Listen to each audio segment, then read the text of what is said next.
In the thin mist of Colorado's pine forest, an old man lies bound and broken beneath the cold earth. Once a wartime signal post, now a grave for truth. A young woman enters the darkness, not to take a photo, but to awaken a promise buried for 50 years. A letter never sent, a name never spoken, and a conspiracy so vile, its architect was willing to erase his own bloodline to protect it. If you're ready to uncover what was meant to stay hidden, hit that subscribe button now and don't miss the gripping stories we have waiting for you. On the windswept ridges of Colorado Springs, autumn did not arrive gently. It descended in silence, stripping the trees bare with each gust that tunneled through the ancient rock formations. The sky hung low and pale, stretching like a taut canvas over the jagged silhouettes of sandstone spires. Dust whispered across the narrow trails, dancing between brittle tufts of grass and shale. This place did not welcome visitors, it merely tolerated them. Olivia hadn't come for welcome signs. Her truck creaked to a stop near the overlook, just as the light broke through the thinning clouds, revealing a jagged vista of stone and solitude. She stepped out, her boots crunching against the gravel. Slung across her shoulder was a weather-beaten cannon, held more like a companion than a tool. She inhaled sharply. The air carried the scent of pine resin, cold dirt, and something more. Something brittle, like old paper left too long in a locked drawer. For Olivia, wilderness was not just a subject. It was the last honest place left to document. Cities filtered too much. Faces lied. But cliffs? Cliffs always told the truth. She adjusted the lens and began moving through the thicket, the camera clicking softly as she captured the erosion on a boulder that looked like it had been crying for centuries. Her fingers itched for the perfect shot. Sunlight slicing through dead pine branches, or maybe the silhouette of a hawk diving between the rocks. Then the sound broke her rhythm. Not the usual shuffle of deer hooves or the distant caw of a raven. This was different. A whimper, barely audible, desperate, ragged.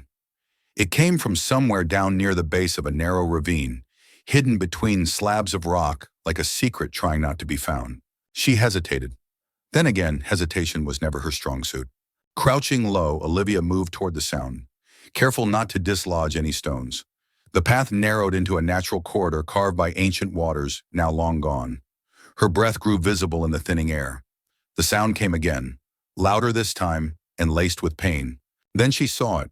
At the edge of the shadows, partially hidden behind a fallen branch, lay a dog. German shepherd, medium-sized. Its fur was caked in dust and blood, one ear flattened, the other torn where a bullet had grazed it. Its eyes were wide, not with fear, but with something colder. Exhaustion. The kind that comes after trust has been broken too many times. Olivia's chest tightened. She dropped to her knees beside the animal, her movements slow and deliberate. "Hey, buddy," she whispered, reaching for her water bottle. She soaked the edge of her sleeve and dabbed gently at the wound. The dog flinched but didn't growl. No collar, no tags, just scarred flesh and trembling legs. She opened her camera bag, rummaging for the tiny emergency kit she always carried, mostly for herself. A single alcohol wipe, a bandage meant for fingers, and a strip of duct tape. That would have to do. With gentle hands, Olivia wrapped the wound. She felt the dog's rapid heartbeat through the fur as she worked, felt the trust settle like a question between them. When she finished, the dog exhaled sharply, then lifted its head. Their eyes met. There was something strange in the way it held her gaze. Not as if it was begging, but as if it was asking. Then it stood, slowly, carefully, wincing. It limped toward the edge of the ravine, paused, turned its head back toward her. Waiting. Olivia blinked. "You want me to follow you?" No response. Just a long stare. Then the dog turned and began walking again, one paw dragging slightly with each step. She stood there for a moment, unsure. This wasn't part of the assignment. She was supposed to be gathering photos for a feature on wilderness conservation. Her editor was expecting images of hawks and cliffs, not injured animals leading her into who knows what. But something about this moment gripped her. Maybe it was the silence between them. Maybe it was the way the wind stilled just long enough for her to hear her own heartbeat in her ears. She grabbed her camera, slung her bag back over her shoulder, and followed. The terrain grew steeper as they moved. The dog picked a path with uncanny precision, weaving between rocks and ducking beneath thorny branches as if it had done this before. Many times. Olivia stumbled once, scraping her palm, but the dog paused until she caught up. After 20 minutes of navigating uneven ground, the forest gave way to stone. Ahead loomed a cliff wall, at first glance impenetrable, but the dog darted toward a narrow crevice between two slabs of slate, disappearing into the darkness. Olivia hesitated again, this time longer. The opening was barely wide enough to squeeze through. The inside looked cold, hollow, and unforgiving. But she took a breath, tightened her camera strap, and stepped in. The temperature dropped immediately. Her breath fogged in front of her as she moved, using her phone flashlight to guide the way. The walls were slick with moisture. Drops of water echoed from somewhere deeper inside. She followed the dog's paw prints along the dust-covered floor. Then there, another sound. Not the dog. A voice. Low, weak, human. Her pulse raced. She moved faster, rounding a bend in the cave where the stone opened into a wider chamber. At first, the flashlight only revealed the curve of the rock. Then it caught on fabric, then on skin. A man, lying curled against the wall, limbs bound with fraying rope. His face weathered, his cheeks sunken, but his eyes were still alive. They locked onto hers, blinking in disbelief. The dog whimpered again and settled beside him. And Olivia just stood there, frozen, as 100 questions collided in her mind like a wave of static. Who is this man? Who would tie him up here? And why did this dog bring her? She stepped forward, kneeling beside him. The man tried to speak, but only a whisper came. She leaned in, catching just one word. Messenger. Olivia didn't know it yet, but that single word would unravel everything she thought she knew. About this place, about her own family, and about the line between duty and silence that some men carried for a lifetime. The forest thickened as Olivia trailed behind the wounded dog, its fur brushed with dried blood and grit. The trail was barely a trail, more like the remnants of ancient erosion where deer sometimes passed. Cracks split through stone like veins, and jagged roots arched upward, as if the earth itself had clenched its fingers in pain. Overhead, slivers of sunlight pushed through a tangle of pine branches, broken by dust and the low whistle of wind. The dog pressed on, limping but unwavering, eyes locked ahead as if retracing a route etched into instinct. Olivia's boots crunched softly over moss and bone-dry needles.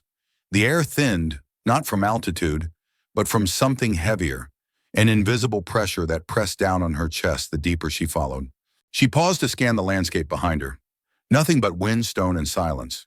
No signs of life, no cell service. No one else knew she was here. Just her, the dog, and whatever this path was leading her toward. The dog stopped.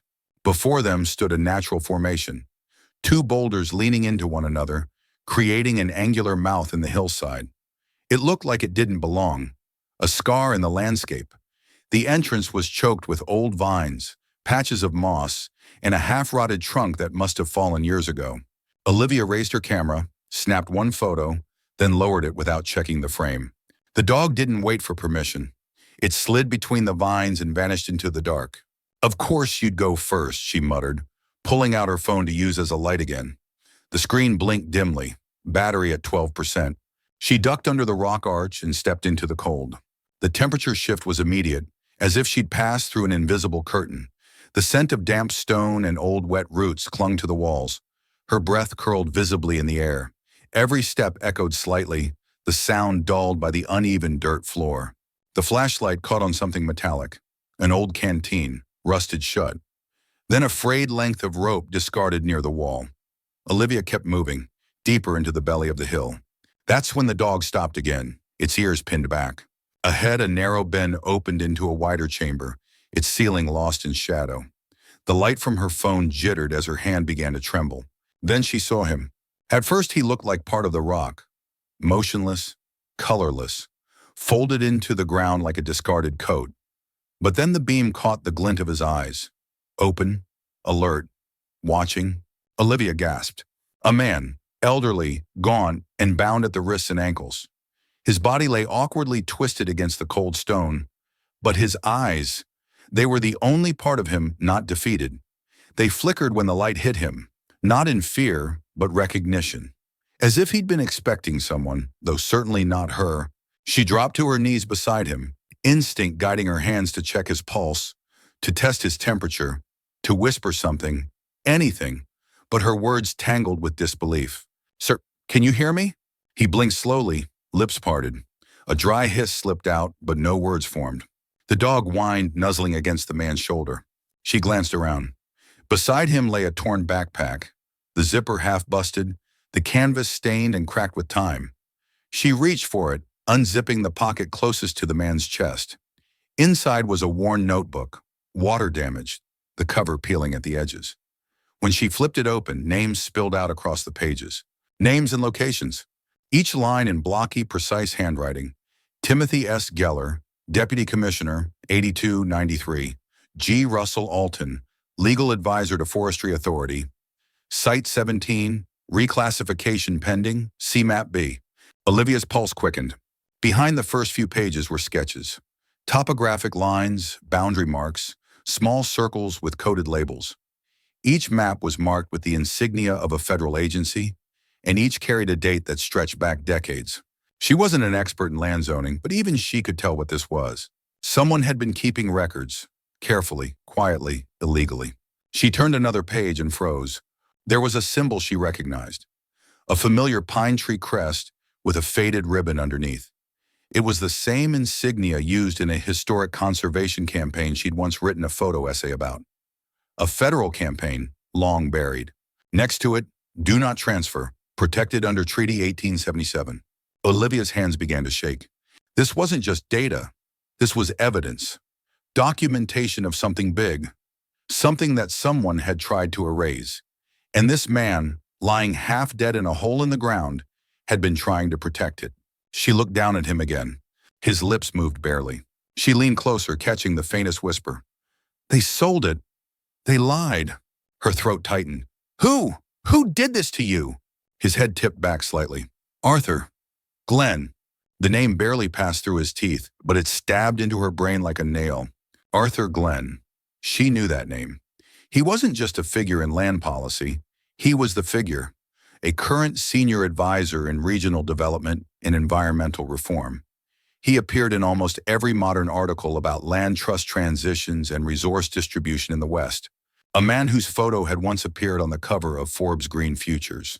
She stared back at the notebook. Glenn's name wasn't just there once, it was everywhere. Annotated beside each site, cross-referenced with transfer dates. Not as a bystander, as an architect. And this man lying here, he was the contradiction to Glenn's entire legacy. A living ledger. Olivia gently touched the ropes. Rough, old-fashioned, the knots tight but not cruel. Whoever had done this wasn't trying to kill him. Not quickly, just keep him quiet. Long enough for time and isolation to finish the job. She needed help, but the nearest ranger post was over an hour away. Cell signal, still dead. She was on her own. She wrapped the notebook in her spare shirt and tucked it into her pack. Then carefully she began untying the man's wrists. He didn't resist. He only watched her, every blink slow, deliberate, as if this moment, this sliver of human contact was something he hadn't felt in years. She worked quickly, her fingers raw from the cold. "We're getting you out of here," she whispered. A pause, then a small, almost imperceptible nod. She wasn't sure yet who he was or how deep the conspiracy went. But Olivia knew this. She had stumbled into something meant to stay buried. And now that she'd uncovered it, there was no turning back. The ropes gave way beneath Olivia's trembling fingers, the coarse fibers unraveling one knot at a time. Each loosened coil left a faint red imprint around the old man's wrists, where the skin had thinned to almost paper. His hands, once steady and strong, hung limp for a moment before curling slightly. Still alive, still holding on. The dog lay beside him, its head resting across the man's outstretched legs, as if to guard him one final time. Olivia knelt beside them, unzipping her backpack and pulling out her emergency blanket. She wrapped it gently around his shoulders, then slipped off her own coat and tucked it over his torso. The cave was too damp, too cold, and his body was too far gone for her to trust just hope alone. "You're going to be okay," she whispered, though her voice cracked under the weight of everything she'd just seen. "I've got you." He didn't answer, but his eyes followed her as she moved. Outside, the wind had quieted some. Dusk was beginning to creep down the ridgelines, painting the canyon floor in cooler shades of gray. Olivia half carried, half guided him out of the cave, her shoulder beneath his arm as they stepped gingerly across loose rock and broken roots. He moved with a kind of fractured grace, his muscles reluctant, but still remembering. By the time they reached a clearing near the base of the slope, the light was fading fast. She helped him sit against a dry log, propped up with her backpack. Then she pulled together a small ring of stones and used her flint to spark a fire. The dry pine needles caught quickly. Soon a modest flame licked at the chill and cast long shadows across the clearing. Olivia crouched beside the old man and held out a bottle of water. He drank in small, trembling sips, then closed his eyes as the warmth slowly crept into his limbs. Minutes passed in silence. The fire crackled. The dog shifted closer to the heat, nudging its nose beneath Olivia's arm. Then finally the man spoke. "Elliot, H. Mercer," he said, voice raspy, barely more than a breath. Olivia sat up straighter. "Your name?" He nodded once. "Communications Unit, Vietnam, then Department of Federal Resource Archives, DC retired, or supposed to be." The last part came with a weak, bitter chuckle. Federal Resource Archives. The name rang like a bell in Olivia's mind. An old agency, mostly obsolete now. But back in the 70s and 80s, it was the heart of land use records, conservation treaties, and governmental land transfers. She remembered the name from a documentary she once edited photos for. They stored everything: maps, treaties, correspondence, even declassified documents, so long as someone had the nerve to preserve them. "You work there?" she asked. "That's what this is all about?" Elliot's eyes met hers. They wanted the records gone, all of it. The land deals, the bribes, the rewrites. Who's they, Meister? Who's they? But his body sagged again. He had spent his words like coins he no longer had in his pocket. Olivia pulled the torn backpack closer to the firelight. Carefully, she began to examine the contents. A set of faded gloves, a small flashlight with corroded batteries, a crushed tin of chewing tobacco. Then the notebook she had seen earlier, and tucked behind it, wrapped in plastic and pressed flat against the fabric, a bundle of yellowing papers. She unfolded the first sheet and immediately noticed the texture. It wasn't standard copy paper. It was thin, stiff, and brittle. Typewritten lines scrolled across the page, interspersed with handwritten notes and marginalia. And at the bottom of the page, in blue ink, a signature. Olivia stared. The signature wasn't unfamiliar. She had seen it before, once in an old wooden jewelry box kept in her grandmother's attic, folded neatly beside a stack of pressed flowers and a photo of two teenagers laughing beneath a tree. That signature had belonged to the writer of a love letter, long unread. Her breath caught. It was the same. Handwriting unmistakable. Curved flourish on the E, straight-laced H. Mercer. Her eyes darted to Elliot. You knew my grandmother." He blinked, slow but certain. "What was her name?" she asked, her voice quieter now. "Margaret," he whispered. "She was the kindest soul in Colorado Springs." Olivia swallowed hard. Her grandmother had died just 2 years prior. She had lived modestly, quietly, in a small house with a garden full of lavender and rosemary. She'd never spoken much of her younger days, only to say she had once loved someone who never came back from war. "You wrote to her," Olivia said. "I saw one of your letters. She kept it." Elliot smiled faintly, as if remembering something that didn't hurt anymore. "I wrote a lot of letters, but only one ever mattered." She returned her gaze to the papers. The top document outlined a transaction between two shell companies, one registered in Nevada, the other in Florida. The asset in question: 600 acres of pine-covered ridge along the border of the protected wildlife preserve. The buyer, Green Ridge Development Associates. The signatures on the authorization included Glenn Consulting. "Arthur Glenn," Olivia muttered. "He signed this?" Elliot nodded, barely. She flipped through the next few pages. More signatures. More maps. Some marked top secret, others stamped classified, internal use only. There were redacted lines, but many of them had been rewritten in the margins, in Elliot's own hand. He had reconstructed the paper trail that someone had tried so desperately to bury. "You saved all this," she whispered, realization dawning. "You've been hiding these documents, protecting them. That's why they did this to you." He didn't respond. His eyes had drifted to the fire, where the flames danced like old memories. flickering, fragile, but refusing to die. Olivia snapped several photographs of each page, her camera clicking softly in the night. Then she placed the originals back in the bag, wrapping them tight in waterproof plastic. Every page was a match waiting for the right moment to ignite. The forest beyond their clearing rustled gently, but Olivia no longer felt fear. Something else had taken root in her. Something old, like legacy. She had come to these mountains looking for a story. She had found a man the world thought dead, and with him a chapter of history no one had dared to read.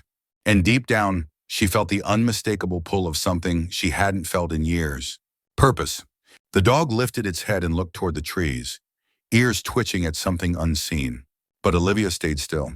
Beside her sat Elliot H. Mercer, soldier, archivist, and the keeper of a truth too dangerous to forget. And now she would become its voice. The fire crackled softly beside them, casting gold and amber against the worn lines of Elliot's face.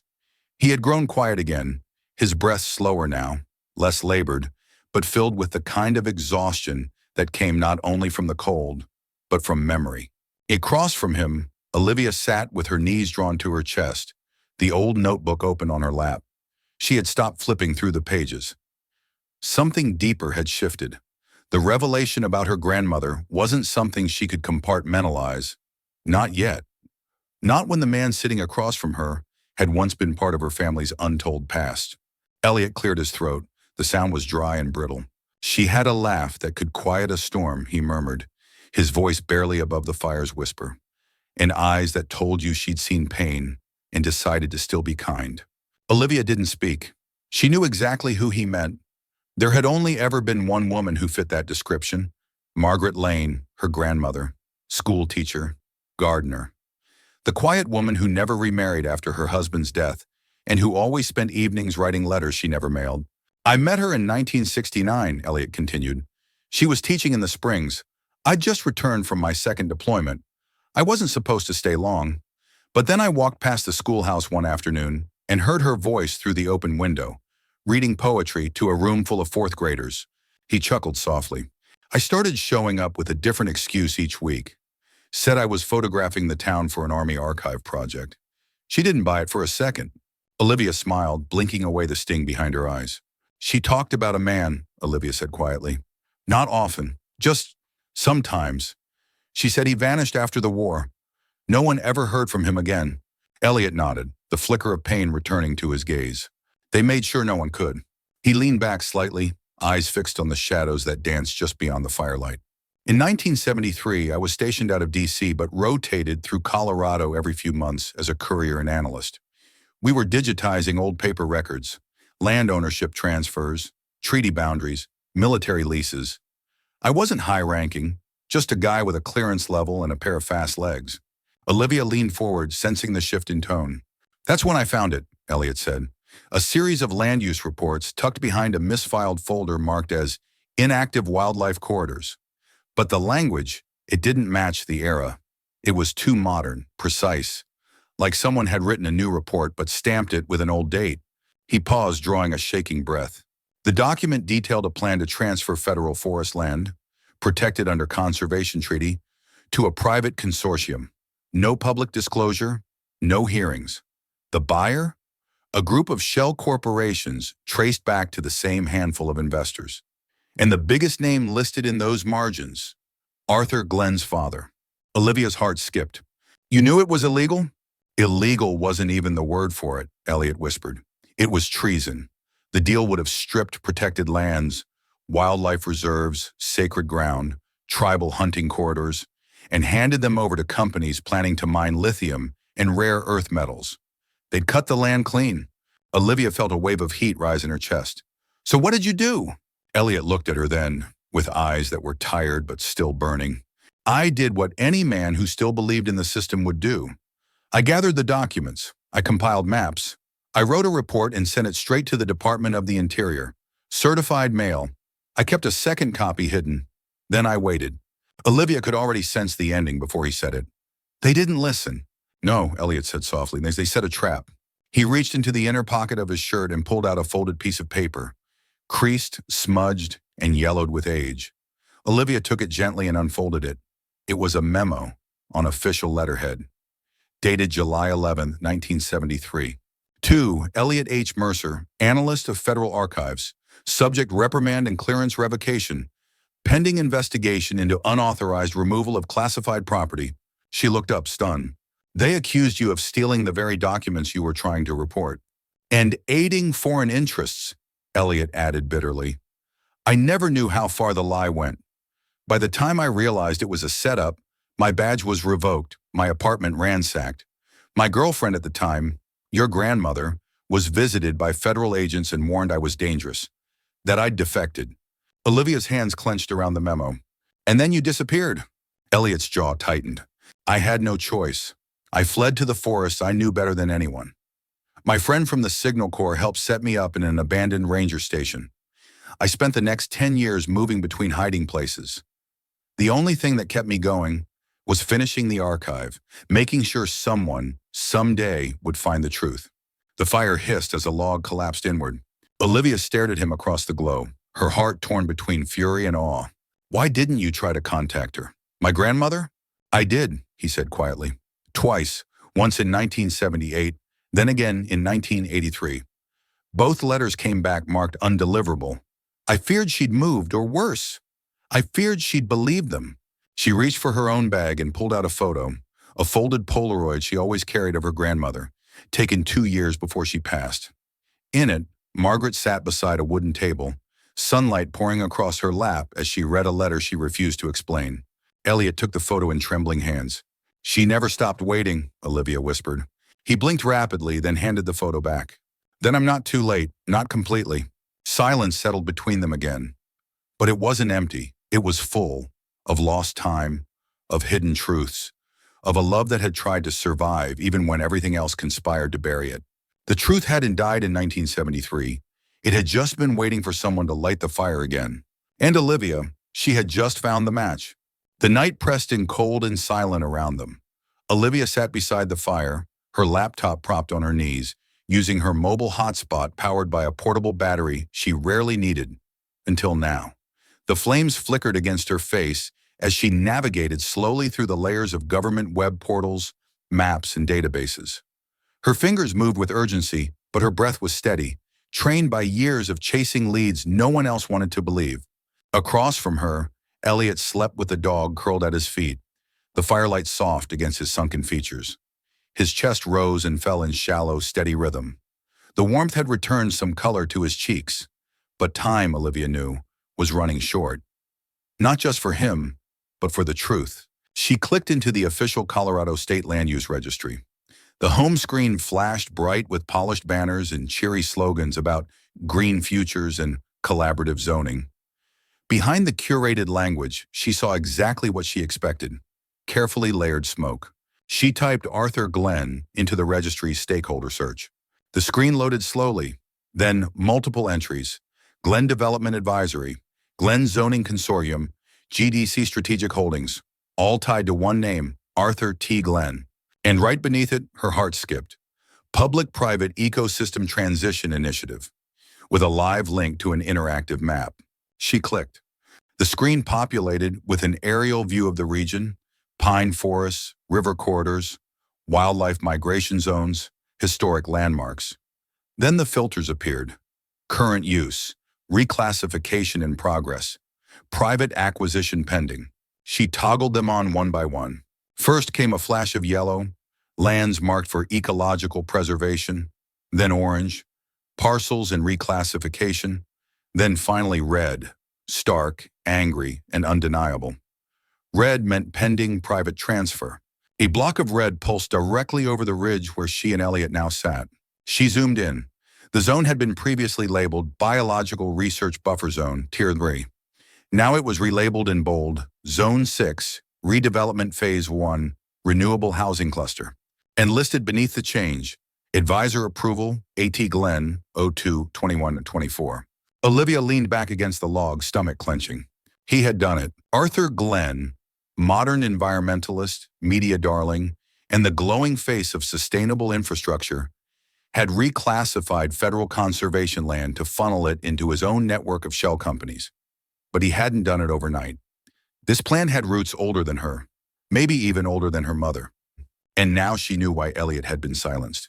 Why he had been left to rot in a cave. This wasn't just a betrayal of land. It was a betrayal of legacy, of blood. She turned the screen toward the fire, opening another tab. Digging deeper into Glenn's history, she scanned through archived press releases and public appearances. The man was everywhere, giving keynote speeches at universities, featured on magazine covers, quoted in sustainability campaigns. He spoke in polished sound bites about ecological alignment and responsible stewardship. But Olivia's trained eye caught the inconsistencies. His companies changed names every 5 to 7 years. He dissolved 2 nonprofits the same month a land trust in Utah filed for federal protection. In one interview, he claimed to have grown up in Arizona, yet she found a childhood residency record placing him in El Paso County, Colorado, less than 40 miles from where Elliot had lived. Her jaw tightened. She clicked open Elliot's scanned documents and cross-referenced the names from the typewritten list in the notebook. 3 had served on the zoning board in the late 1980s. 2 were now board members of Glen Holdings, a family tree of corruption, rooted in betrayal, watered with silence. She toggled back to the map and captured a screenshot of the redevelopment overlay. Then she did something she hadn't done in years. She opened her encrypted publishing drive and began to draft the header of a new article. How to Steal a Forest: The Silent Collapse of Public Lands in Colorado by Olivia Lane. She didn't know if she would publish it yet. Not tonight. But putting the words on the screen felt like pressing a thumb against a bruise, necessary to understand how deep the damage went. Suddenly, a soft chime came from the system tray of her laptop. A site alert. Olivia clicked quickly. The zoning portal had a back-end access trail, standard on most government systems for public record. A real-time log of who accessed what, when. Her heart froze. User, Glenadmin 3-time, 8:14 p.m. Activity, accessed region. 6, parcel reassignment log IP address, Inglewood CO, private network. Someone had just logged in. Someone watching the same map, likely from the inside. Likely, Arthur. Olivia glanced toward Elliot. He hadn't stirred. She turned the laptop toward herself, set it on her lap, and thought hard. He was still active in the system, confident, careless maybe, or maybe arrogant enough to believe no one would ever trace this back to him, because everyone who could had been silenced. But now she was here, and she wasn't alone. She took a deep breath, clicked Save All Files, then closed the laptop. From the corner of her eye, she saw the dog lift its head, ears twitching toward the trees. Olivia listened too. Stillness, but not the natural kind. This was the silence that came just before everything changed. She moved to check her camera batteries, her backup drives, her recorder. Everything still had juice. She would need every second. She turned back to the fire. Elliot's breathing was steady again, but now she knew what he had risked, what he had uncovered, and what had tried to destroy him. Arthur Glenn wasn't just a planner or an opportunist. He was a man willing to erase his own bloodline to keep his empire intact. But Olivia Lane had found the cracks, and she was already shining light through them. The dirt road winding out of the woods was narrow, cracked, and covered in pine needles that whispered beneath Olivia's tires. Her truck moved cautiously along the uneven path, headlights slicing through early morning fog. The horizon still wore the dusky hues of pre-dawn, but a cold sun was slowly rising behind the ridgeline, painting streaks of copper and ash across the sky. In the passenger seat, Elliot sat silent beneath a blanket, his head resting against the glass.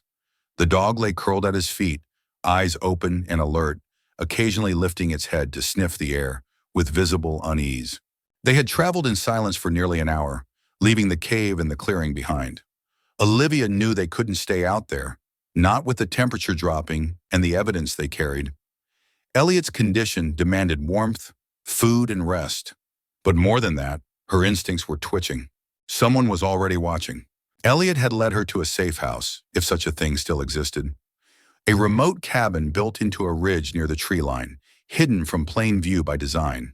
According to him, it had once served as a relay station during his years in the Signal Corps, part of an old Cold War comms chain that no one used anymore. The military had stripped most of the towers, but the structure still stood. 4 walls, a roof, and a working stove.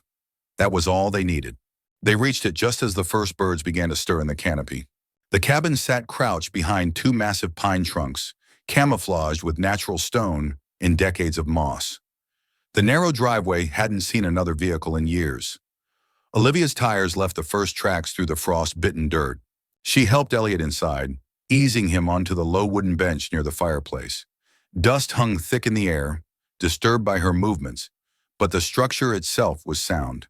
A few mismatched chairs, a desk, shelves lined with rusted cans and wax-sealed boxes. The air smelled faintly of cedar and long-forgotten oil. She lit the fire quickly and hung a kettle from the hook above the iron stove. Then she turned to gather her gear. But something stopped her. Her backpack, she had zipped it shut before leaving the clearing. Now one of the side pouches hung open. She checked the contents. Her external drive was missing. The folder of scanned photos she had saved to a micro SD card, gone. A few of Elliot's documents too. Not all of them, just the ones marked with dates and map overlays. Her stomach turned to ice. She rushed out to the truck, heart pounding. At first glance, nothing was wrong. The tires were intact, the windows unbroken, but the passenger door wasn't fully shut, and the glove compartment had been rifled through. She stood still, the wind curling around her legs. Then from across the ridge, a flicker of movement. She turned, squinting.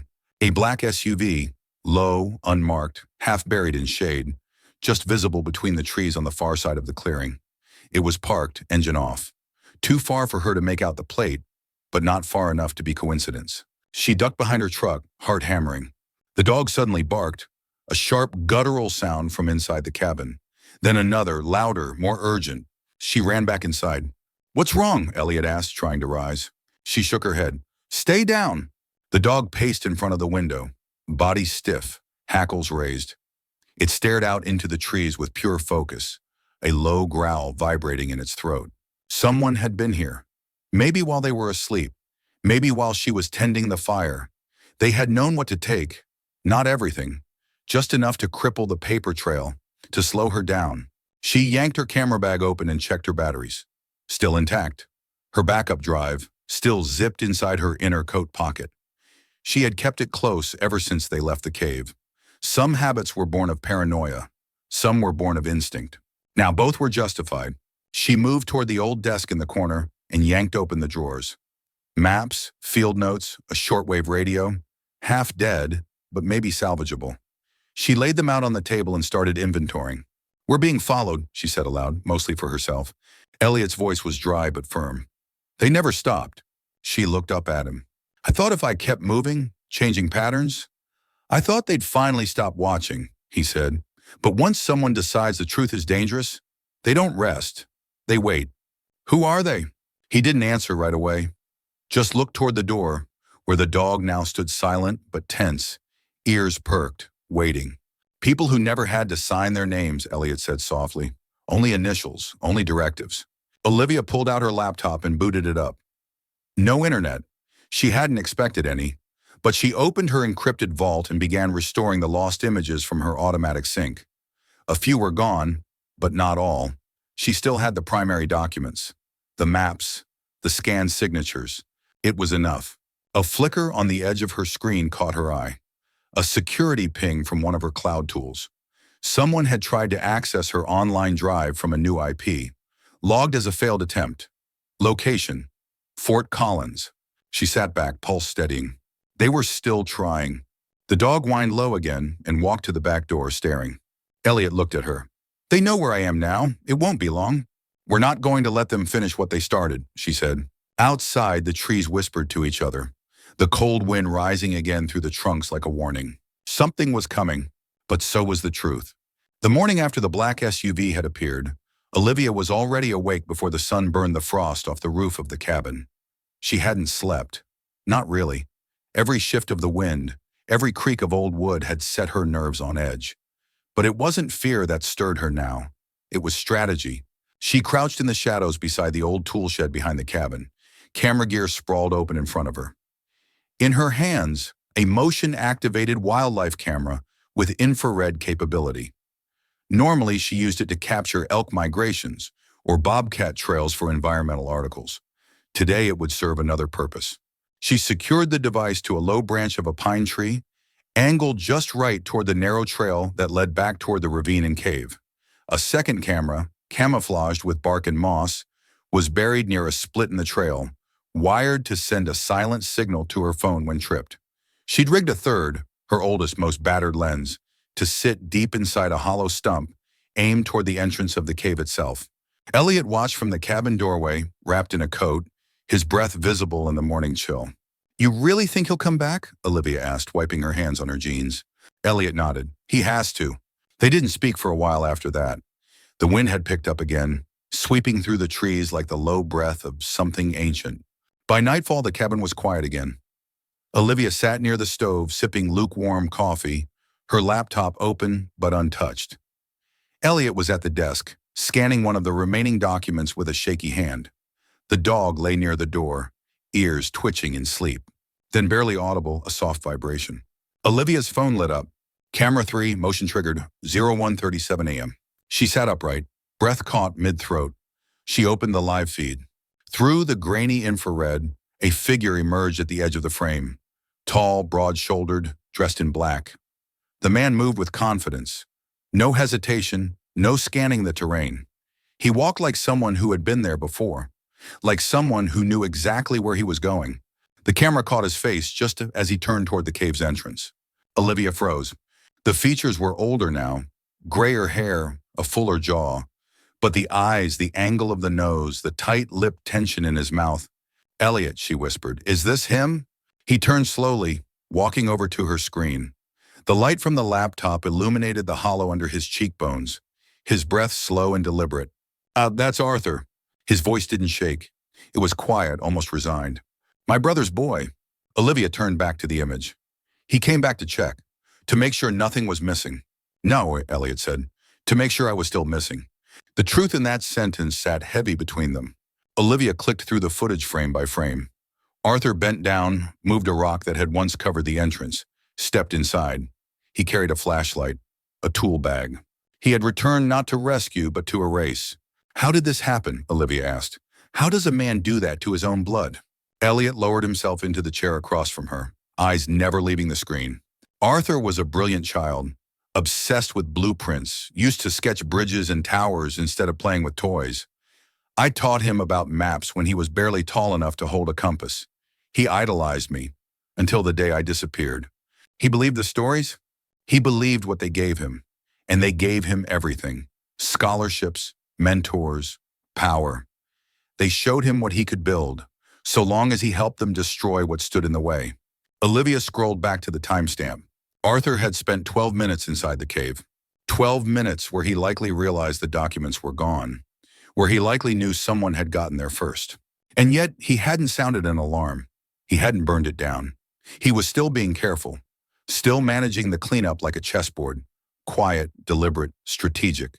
"He's not just trying to hide the land deal," Olivia said aloud. "He's trying to erase you, your existence, your history, your connection to all of this." Elliot nodded, slow and certain. If he succeeds, then no one questions the records. No one questions why there's a blank file where my report should have been. No one questions how a conservation zone became a development project. She looked at him. "He didn't just leave you to die. He left you because killing you himself would have been messy. But letting time and wilderness erase you? That was cleaner." The dog stirred, ears perking at Olivia's rising voice. She took a breath, steadying herself. "There's still time," she said. "We have his face, his location, the footage. We can send this to every journalist, watchdog, and independent archive.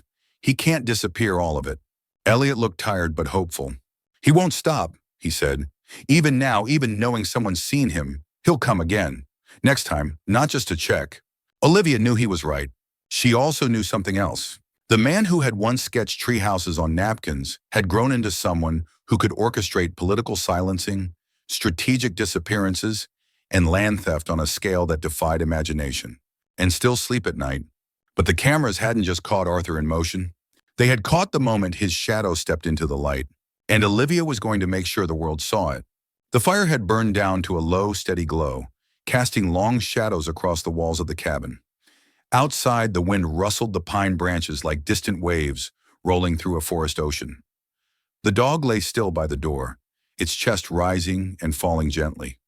Olivia sat cross-legged on the floor, her laptop closed now, the cameras tucked away. It was a rare moment of stillness. Not silence, but something softer, like the breath between two chapters. Elliot sat across from her, hunched slightly forward in the old wooden chair. His hands were slow and deliberate as he opened a weathered tin box he'd kept buried beneath the false floorboard of the desk. One of the few hiding places even he had forgotten about until this morning. Inside was only one thing: a letter, folded and sealed in a yellowed envelope. The corners bent and the ink faded with age. But the wax seal was still intact, his initials pressed into the center. E.H.M.I. He held it out with both hands. "I never knew if she got it," he said softly. "It was the last one I wrote before they came for me." Olivia hesitated, then reached out. Her fingers brushed his as she took it. The paper felt impossibly light for how heavy it made her chest feel. She turned the envelope over, reading the delicate handwriting on the front. Margaret Lane, Spring Schoolhouse, private. She traced the letters with her thumb, her eyes already stinging. Elliot looked away, his voice fragile and raw. "I was supposed to deliver it in person. I waited until the morning I planned to leave for D.C. Thought I'd walk to her classroom, hand it to her myself. Maybe ask her to come with me. But that morning, two men in suits were waiting outside my building." His voice trailed off. Olivia looked up, her throat tight. "You never got the chance." He shook his head. "I thought maybe one day someone else would." She stared at the seal for another moment. Then, slowly, she broke it. Inside was a single page, folded twice, the paper thinner than she expected. Ink from the opposite side had bled faintly through after decades of being pressed together in hiding.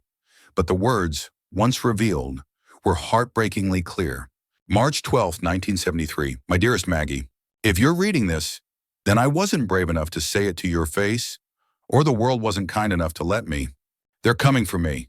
Not with guns, but with paper and silence. I found something they didn't want found, and the truth is now heavier than my uniform ever was. But I need you to know this. I didn't leave because I stopped loving you. I left because I loved you too much to bring danger to your doorstep. I'm scared, Maggie. Not of prison, not even of vanishing. I'm scared you'll believe what they say about me, that I was a thief, a traitor, that I traded your heart for ambition. But I wasn't ambitious. I was just a man with a file and a conscience. If this letter never finds you, maybe one day it finds someone else. And if that someone is reading this now, if there is someone who still believes in the truth, someone who still believes that love can echo across time, I beg you, finish what I started. Carry it, even if it burns. Because someone needs to. If there's anyone in this world who would understand all this and still not walk away, always sure. I believe it's your granddaughter. With all the love I never got to give, Elliot." The letter shook in Olivia's hands. She couldn't speak, couldn't even breathe for a moment. A low sob escaped her throat before she could stop it, and tears began to blur the words, the firelight fracturing through them. Elliot looked down, ashamed. "I didn't mean for you to see it like this," he murmured. "I didn't mean to place anything on you." But Olivia was already shaking her head. "No, it's not a burden." She looked up, her cheeks streaked with tears, her voice cracking but certain. "It's a promise, one I didn't even know I was born into." The cabin felt impossibly quiet after that, the kind of quiet that follows a storm, not empty but reverent.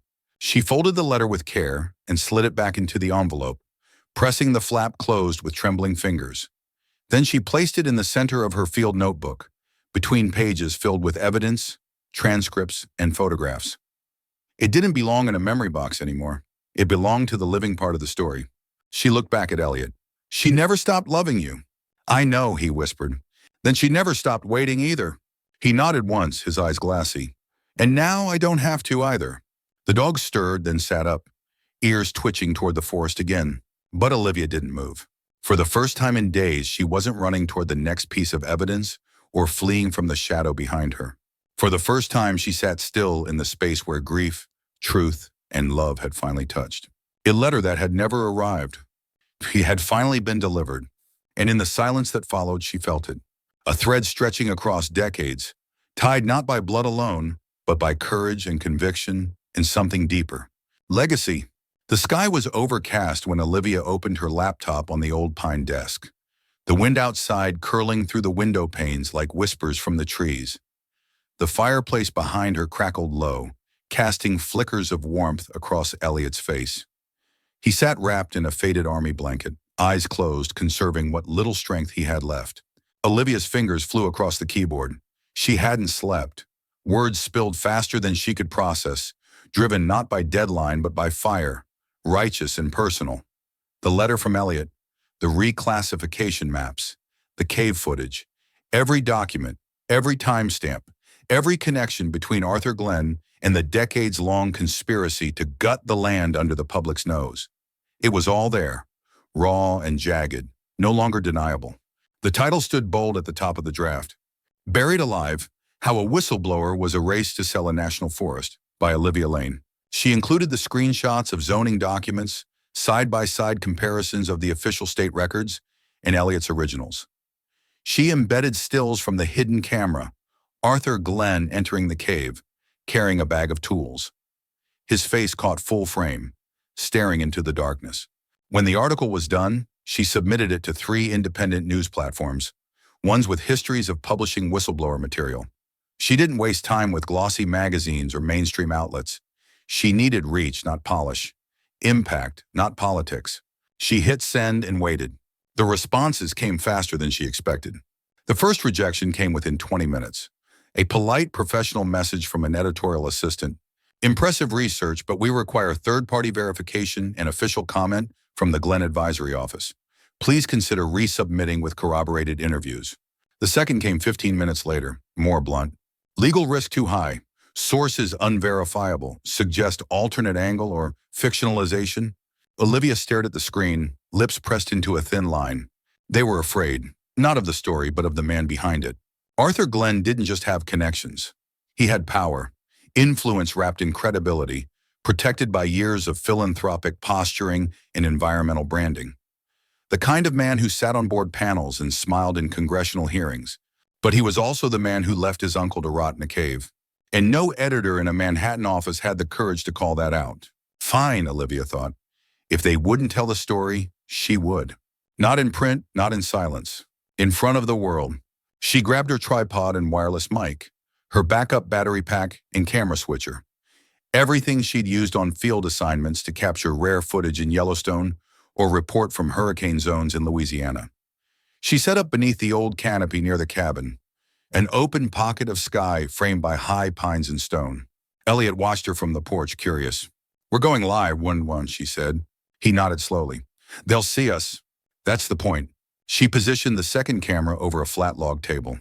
Laid out neatly, the scanned zoning documents, the notebook with Elliot's annotations, the photo of Arthur in the cave, and the sealed letter addressed to Margaret Lane, a legacy and a crime, side by side.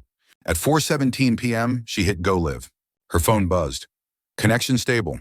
Camera 1 active. Stream healthy. She took a deep breath and began.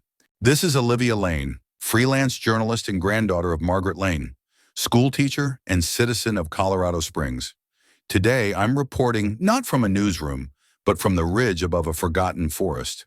With me is Elliot H. Mercer, Vietnam veteran, federal land archivist, and the man authorities declared missing in 1973 after accusing him of treason." She stepped aside, letting the frame center on Elliot as he sat calmly by the fire, wrapped in dignity and silence. For 50 years, he kept the evidence of a crime hidden: maps, signatures, falsified transfer records, and the name of the man behind it all, Arthur Glenn. The stream held strong. Comments began to pour in. Is this real? Why isn't the media covering this? Glenn's on the Energy Reform Board, right? She switched camera feeds to the documents, highlighted the overlapping maps, explained how conservation land had been quietly rezoned, played the clip from the cave. Arthur Glenn's face flickered on screen. Viewers began screen recording, sharing. Then at 4:32 p.m., a sudden jolt. The screen stuttered. Her phone buzzed. Network unstable. Reconnecting. She checked the router. Signal bars fluctuating. Then the screen went black. Operators, stream offline? She stood motionless, lips parted. Behind her, Elliot shifted in his chair. They found it. She swallowed hard, refreshing the page. Comments froze midstream. The feed was down. The signal hadn't just failed, it had been cut, scrambled or jammed. But as she checked her other phone, a burner device tied to an anonymous YouTube account, she saw the thumbnail still spinning. The first 6 minutes had uploaded before the interruption.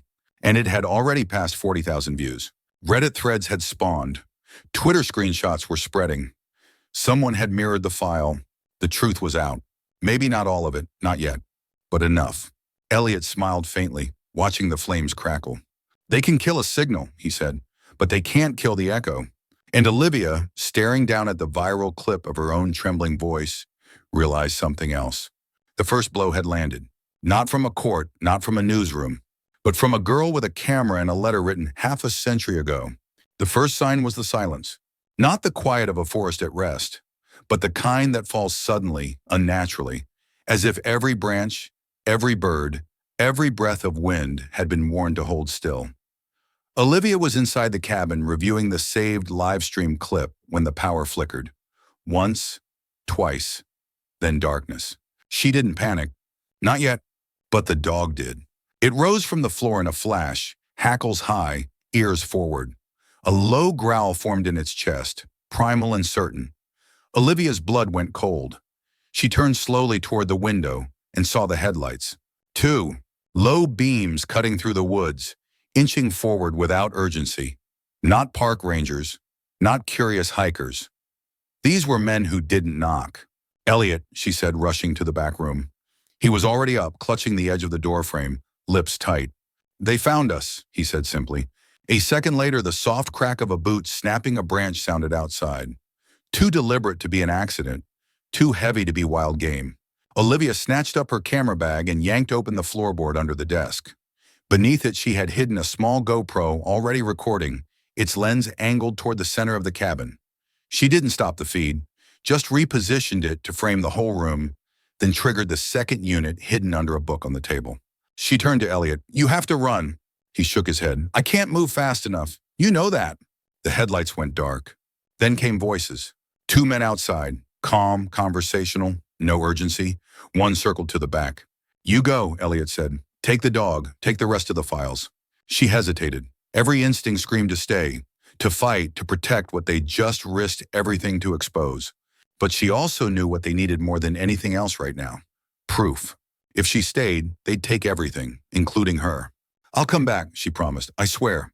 She stuffed the files and remaining SD cards into her coat and kissed Elliot's forehead, then slipped out the back window into the trees, the dog leaping silently behind her. They didn't run, not at first. She stayed low, using the deer paths and brush tunnels to mask their exit. Her breath fogged in the cold. She heard a door slam open behind her. A shout. Then another. Gunfire shattered the night. Two sharp cracks. She dropped, pulling the dog down with her, heart thudding in her throat. Flashlights sliced through the trees behind them, sweeping, erratic. She didn't look back, just ran. Branches clawed at her arms. Stones sliced her palms. The dog darted ahead, circling back when she fell behind. They moved fast, zigzagging through the undergrowth as the shouts faded further behind them. They reached the ridge trail, where the land narrowed along a ledge and curved toward the valley road. She doubled back once, dropping a decoy drive beneath a fallen log, a duplicate of the live stream footage. If they caught her, maybe they'd take the bait. She kept moving. By the time they reached the edge of the old highway, dawn was breaking. Her lungs burned. Her legs trembled. But she didn't stop. She flagged down a pickup 2 hours later, offering the driver all the cash in her pocket to take her halfway to town. She didn't give her name, didn't explain the bruises or the dirt smeared across her cheeks. The driver didn't ask. She was dropped off near a diner on the outskirts of Woodland Hills, a sleepy neighborhood tucked into the wealthiest part of the county. And less than a mile away stood Arthur Glenn's estate. Olivia knew the address. She'd found it weeks ago during research, but never thought she'd end up here. Filthy, hunted, and armed with nothing but a backpack full of stolen truth. She walked the remaining blocks as casually as she could manage, ducking behind hedges and parked cars when she needed to. The estate was a sprawling compound of manicured hedges, white pillars, and glass too reflective to be trusted. Cameras lined the corners. A gate buzzed every few minutes, letting in staff vehicles. She circled until she found the back entrance, a maintenance path that led to a garage service bay. She crouched behind the wall and pulled out the last working camera. One battery, one lens, one shot. She clipped it to her coat, powered it on, and whispered into the mic. This is Olivia Lane. If you're watching this, I've escaped the scene of an attempted abduction. The man responsible is Arthur Glenn, and I'm about to follow him home. She tucked the camera close and waited. An hour passed. Then two. At 10:14 a.m., a black SUV pulled up the long drive. Arthur stepped out. No bodyguards this time, no press, just him, alone, calm. But Olivia saw it in the way he checked the mirrors twice, the way he scanned the bushes near the door. The crack in his confidence had begun. She watched as he disappeared inside, unaware he was being recorded from the shadows. And somewhere miles behind her, in a cabin torn apart by boots and flashlights, Elliot was gone. But he had left behind more than records. He had left behind a spark, and Olivia was about to set the whole thing on fire. The storm didn't come from the sky that night. It came from beneath the ground. Olivia crouched in the shadowed alley behind Arthur Glenn's estate, her fingers tracing the cold, rusted edge of the maintenance drain cover. Above her, the windows of the mansion glowed with soft amber light, deceivingly serene. But she knew better. She'd been inside this perimeter once before, months ago, on assignment to photograph owls nesting in the tall elms near the back garden. That day, she'd followed one injured bird down to this very grate, where a rusted pipe opened into the foundation wall. Back then, it had been curiosity. Tonight, it was war. She eased the grate aside, the metal groaning in protest. The air that wafted from below was thick with mildew and cold water, but she didn't flinch. She had no time for fear. The dog stayed behind, waiting silently in the trees, a signal and a backup. She trusted it more than she trusted her own heartbeat right now. The tunnel was narrow, just wide enough to crawl through on elbows and knees. Her backpack scraped the sides as she moved, her breaths echoing off the damp stone. When she reached the junction beneath the house, she paused, pulled out the device, a small recorder with a pin mic and a long-range transmitter, something she'd only used twice in her career. She wrapped it in cloth to muffle the click, then clipped it to the underside of a vent shaft that led directly into the main conference room. She knew the layout, had studied floor plans, listened to leaked interviews, tracked the calendar of weekly board meetings. Tonight, Arthur was meeting with 2 lawyers and a project coordinator. She didn't need to see him. She only needed to hear. Voices filtered down through the vent. Arthur's was unmistakable, confident, measured, but impatient. "You're asking me if I regret it?" he said. "I regret trusting the system to move fast enough. We had the land. We had the signatures. But now this mess, this family ghost story, I told you. We handled it." A pause. Someone else asked something, inaudible. Then Arthur spoke again, colder. "My uncle's been a liability for 50 years. He was supposed to disappear quietly. I did everything they taught me. Buried the evidence, erased the trail, rewrote the history. A pen clicked, pages turned. And now some girl with a camera and a grudge wants to bring it all back? No. This ends tonight." Olivia didn't move. She let the recorder run for another full minute, capturing the shift in tone. Then she withdrew, belly to the floor, and slid back through the tunnel the way she'd come. But she wasn't done. She had seen the garage door open earlier, just long enough for a car to pull inside, and she recognized the vehicle. Elliot was here. She circled to the far edge of the property where the shrubs met the utility shed. There, just behind the ivy-covered wall, she found what she was looking for. A sub-basement access hatch, half-sealed, overlooked. She pried it open with a rusted wrench from her bag and dropped inside. The basement was dark and cold, lit only by the faint glow of a fluorescent bulb flickering in a distant hall. She followed the sound of movement, muted voices and the squeak of an old wheelbase chair. Then down a narrow corridor, she saw him. Elliot, slouched, wrists tied to the arms of a chair, bruised but breathing, his eyes locked on hers immediately. She pressed a finger to her lips, then pointed upward, toward the vent overhead. He nodded. She crept closer, unclipping her final trick. A tiny Bluetooth speaker, disguised as a key fob. With her phone, she cued the file, one she'd recorded earlier from the forest clearing. A deep, echoing howl, low, haunting, wild. She hit play. The sound ricocheted through the vents, warping as it traveled through metal. Upstairs, voices rose in confusion. "What the hell was that?" Sounded like was that a dog? "Get someone outside, check the perimeter." Footsteps pounded above. Olivia waited for the second howl, then moved. She reached Elliot, cut the plastic restraints with the blade from her multi-tool, and braced him upright. "You're walking," she whispered. "I can limp." They moved fast, slipping back through the corridor, turning corners she had memorized from blueprints. When they reached the back exit, the dog was already there, waiting like a ghost beneath the trees. The guards hadn't reached the lower floor yet. They ran. The moment their feet hit the gravel road leading into the woods, Olivia turned and triggered the wireless detonator on her remote switch. Not explosives, but a burst pulse signal that scrambled the estate's Wi-Fi temporarily. Enough to kill the cameras.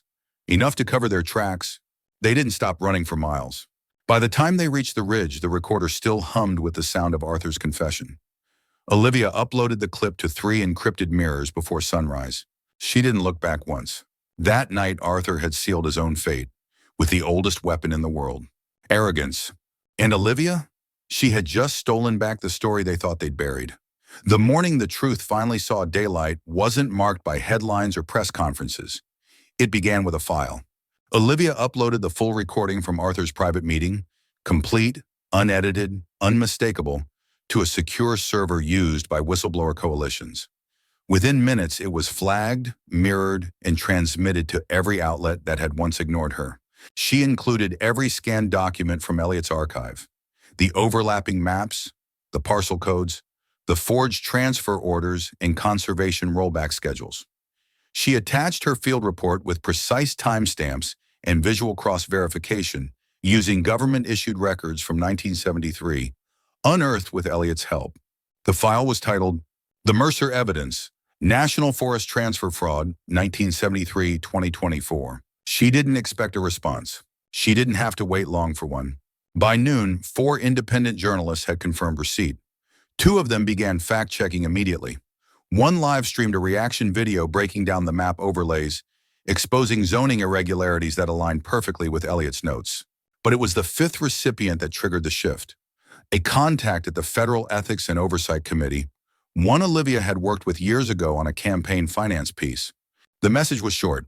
We've opened a preliminary review. Don't go anywhere. By the end of the day, a formal letter of inquiry was issued to Arthur Glenn's firm. He was placed on immediate administrative leave. The Zoning Commission announced a pause on all land reclassification projects tied to Glenn Development Advisory. 3 subpoenas followed within the hour. It wasn't just headlines now. It was action. The Mercer file had detonated like a controlled charge beneath the foundations of a lie 50 years in the making. And it was unraveling fast. Olivia watched the news scroll across her screen from the safety of a borrowed cabin outside the city, Elliot resting nearby. He was quieter now, but there was something different in his stillness, a kind of release, like breath long held finally exhaled. She handed him a pen. There's one more thing we should add, she said. He looked at her, then at the yellowed notebook that had traveled with them through every shadowed turn of this journey. At the back, beneath the last set of signatures and coordinates, he began to write. His hand was slow but steady. When he finished, he closed the book and passed it to Olivia. She read the words silently, once then again. We didn't lose because they were stronger. We lost because we were silent. Today, we are no longer silent. He didn't need to say more. Those were the final lines of a story that had been torn from history and now stitched back with ink, memory, and defiance.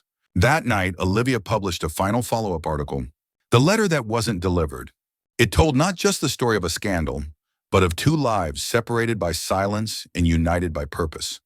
Of a man whose warnings were ignored, and of a woman, his granddaughter, who chose not to look away. It crossed social media.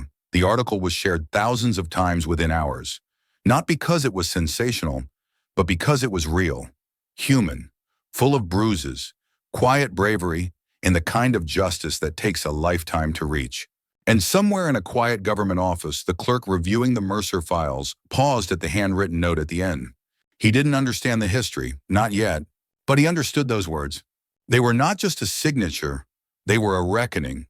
The wind through the trees no longer felt like a warning. It felt like a song, soft, shifting, familiar. The same forest, the same ridgeline, but somehow changed. Not because the landscape had altered, but because the silence that once covered it, like a grave, had finally been broken. The cabin looked different now. What was once crumbling timber and ash-stained brick had been rebuilt with care. New planks lined the porch, fresh panes of glass glinted in the morning light, and smoke curled gently from the chimney. The door still creaked when open, but now it sounded like a welcome, not a warning. Olivia stepped inside first. Her boots scuffed across a newly sanded floor.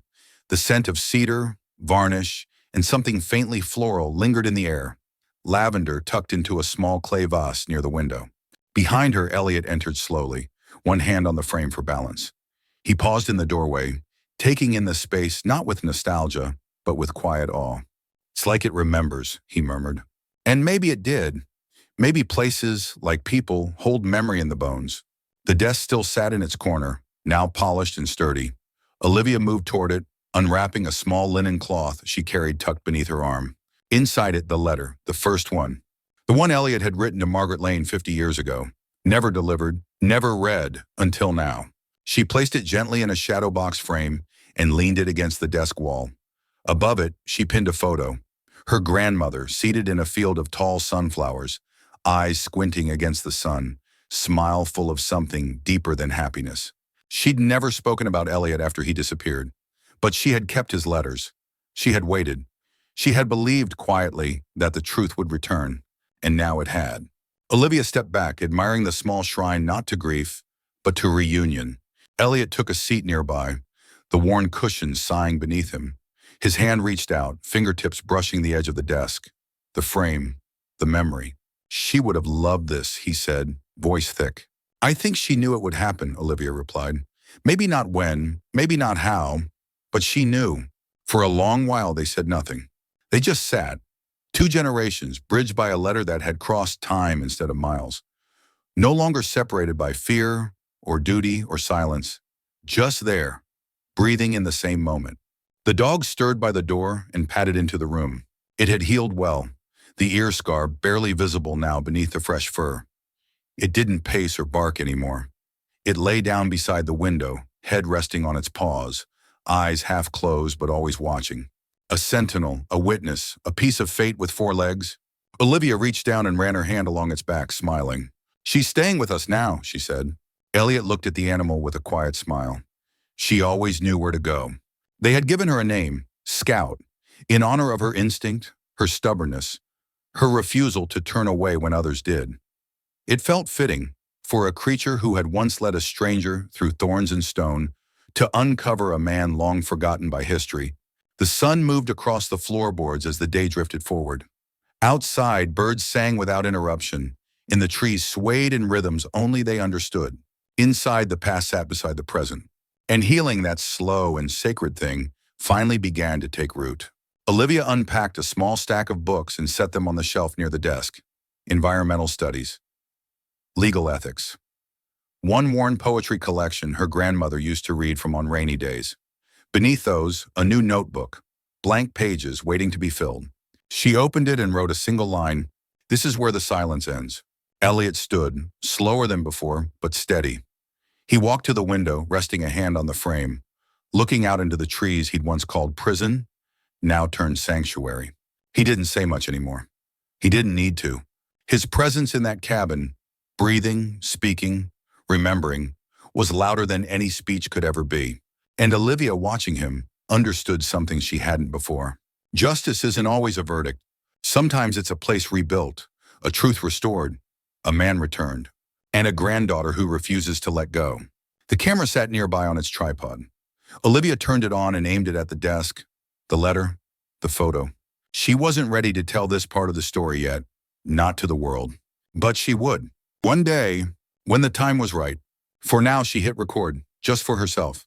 And in that frame, Elliot, Margaret's photo, the letter, the dog asleep by the window, she captured not just the aftermath of a fight, but the beginning of something whole. The gallery wasn't in a city or even a town. It stood at the edge of a renovated lodge turned cultural center, tucked into the lower valley of Colorado Springs, surrounded by the same trees that had once hidden a man from the world. The walls smelled faintly of pine and varnish, the floors polished to a golden sheen that caught the light just enough to mirror the prints on display. They called it The Letter That Never Arrived. It wasn't just a title, it was a pulse. Every piece in the exhibit beat with the same quiet defiance, the same determination to be remembered, not erased. Olivia had curated it herself over the course of 2 months, drawing from her archives, her journey, and from Elliot's collection. Images once meant for filing cabinets and forgotten reports, now blown up, mounted, framed. At the entrance, the first piece hung on its own wall. A close-up of the letter. Faded paper, trembling ink. The seal still cracked, the edges worn by time and touch. Beneath it, etched into the glass. If there is someone who still believes that love can echo across time, I beg you, finish what I started. From there, the exhibit unfolded like chapters of a book. Next came the forest. Mist slipping through red pines, shadowy paths half swallowed by thorns. One photo showed a single paw print in soft mud. Another, a figure, Olivia's silhouette, walking behind a German shepherd through a narrow passage framed by stone. The audience moved slowly. People whispered, pointing not with awe but with reverence. Children stood wide-eyed in front of a panel that displayed old government maps next to Elliot's annotated overlays.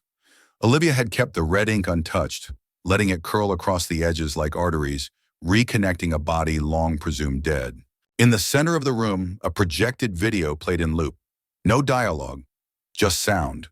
Wind through trees, the crackle of a fire, a man breathing, pausing, then writing by hand.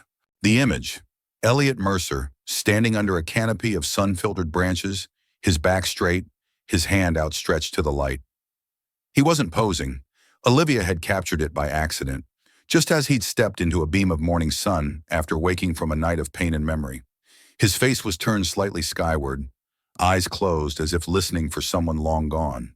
And in that moment, he looked not like a man who had been forgotten, but like one who had been found.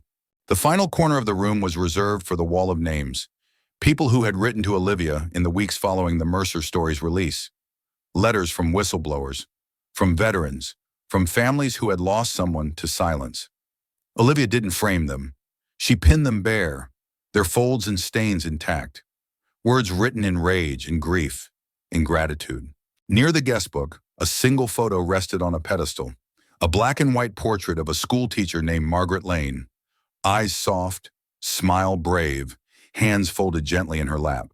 Next to her, the caption, "She never stopped waiting." Olivia stood near the exit, watching visitors drift through. She didn't speak much. She didn't have to. The images did the talking. The silence did the rest.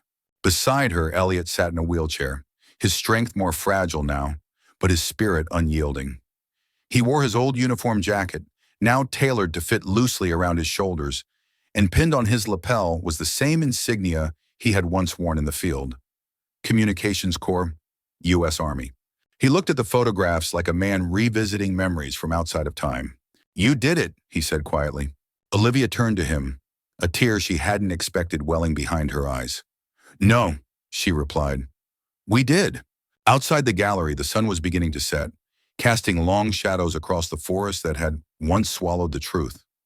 Now it framed it, honored it. People lingered in the lot, hugging, exchanging quiet reflections. Their lives shifted, not by spectacle, but by something more lasting, perspective. As the last guest signed the book, Olivia took one final walk through the room. She paused before the letter. This time she saw it not as the ending of something lost, but as the beginning of something reclaimed. A promise not abandoned, but passed down. She reached forward and pressed her fingertips to the glass. "Thank you," she whispered. Behind her, Scout, the dog who had started it all, lay curled beneath the bench, tail thumping once in response, eyes half closed but watchful. Not asleep, just at peace. And above them, the wall inscription, carved clean and simple, stood like a quiet epilogue to a long and unfinished journey. Some truths are never buried. They wait, patient, stubborn, alive, until someone finally listens.